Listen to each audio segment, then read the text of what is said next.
Wakizungumza wakati wa kuteketeza dawa hizo, watendaji wa mamlaka hiyo wamesema watuhumiwa 4 akiwemo mwanamke mmoja wanashikiliwa. Taratibu za kisheria bado zinaendelea kufikishwa mahakamani kuweza kusomewa mashtaka yao.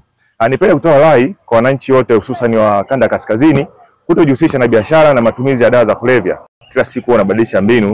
Ni kwamba wanajidanganya, tutawafikia tu kwa namna yoyote ile. Afisa mwandamizi wa mamlaka hiyo anayesimamia elimu kwa umma Bi Sara Ndaba amewataka wanawake kuachana na biashara haramu ya dawa za kulevya, badala yake watumie fursa nyingi za kiuchumi zilizopo kujipatia kipato halali. Fursa ni nyingi na tunatoa wito sana kwa jamii, especially wanawake, wasiweze kujiingiza kwenye biashara haramu kama ya dawa za kulevya. Badala yake wafanye shughuli nyingine ili kwanza kujiweka kwenye mstari sahihi na jamii yao, lakini pia wawe mfano wa kuigwa kwa watoto au vizazi vyao ambao vimewazunguka kwenye jamii. Kwa upande wao, baadhi ya wananchi wa wilaya ya Rumeru, pamoja na kupongeza kazi nzuri na kubwa inayofanywa na mamlaka hiyo chini ya Kamishna Jenerali Arta Silimo, wamewaomba viongozi wa kijamii wakiwemo madiwani kuunga mkono kwa kuelimisha wananchi madhara ya dawa hizo. Madiwani, watendaji, mabalozi wachukue nafasi yao kuwaelimisha wanakijiji. Zipo fursa nyingi zaidi ya hizo wanazojishughulisha nazo ambazo zinawaletea madhara ya kushikwa, na wawafundishe fursa nyingine za ujasiriamali. Kwa mujibu wa wananchi, kwa sasa matumizi ya dawa za kulevya mfano bangi na mirungi yaliyokuwa yanafanyika hadharani yameanza kupungua, japo bado watumiaji wanaendelea kubuni njia mbalimbali ambazo hata hivyo zinaendelea kudhibitiwa. Wakizungumza wakati wa kuteketeza dawa hizo, watendaji wa mamlaka hiyo wamesema watuhumiwa 4 akiwemo mwanamke mmoja wanashikiliwa. Taratibu za kisheria bado zinaendelea kufikishwa mahakamani kuweza kusomewa mashtaka yao.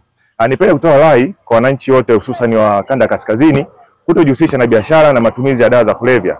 Kila siku wanabadilisha mbinu. Ni kwamba wanajidanganya, tutawafikia tu kwa namna yoyote ile. Afisa mwandamizi wa mamlaka hiyo anayesimamia elimu kwa umma Bi Sara Ndaba amewataka wanawake kuachana na biashara haramu ya dawa za kulevya, badala yake watumie fursa nyingi za kiuchumi zilizopo kujipatia kipato halali. Fursa ni nyingi na tunatoa wito sana kwa jamii, especially wanawake, wasiweze kujiingiza kwenye biashara haramu kama ya dawa za kulevya. Badala yake wafanye shughuli nyingine ili kwanza kujiweka kwenye mstari sahihi na jamii yao, lakini pia wawe mfano wa kuigwa kwa watoto au vizazi vyao ambao vimewazunguka kwenye jamii. Kwa upande wao, baadhi ya wananchi wa wilaya ya Rumeru, pamoja na kupongeza kazi nzuri na kubwa inayofanywa na mamlaka hiyo chini ya Kamishna Jenerali Arta Silimo, wamewaomba viongozi wa kijamii wakiwemo madiwani kuunga mkono kwa kuelimisha wananchi madhara ya dawa hizo. Madiwani, watendaji, mabalozi wachukue nafasi yao kuwaelimisha wanakijiji. Zipo fursa nyingi zaidi ya hizo wanazojishughulisha nazo ambazo zinawaletea madhara ya kushikwa, na wawafundishe fursa nyingine za ujasiriamali. Kwa mujibu wa wananchi, kwa sasa matumizi ya dawa za kulevya mfano bangi na mirungi yaliyokuwa yanafanyika hadharani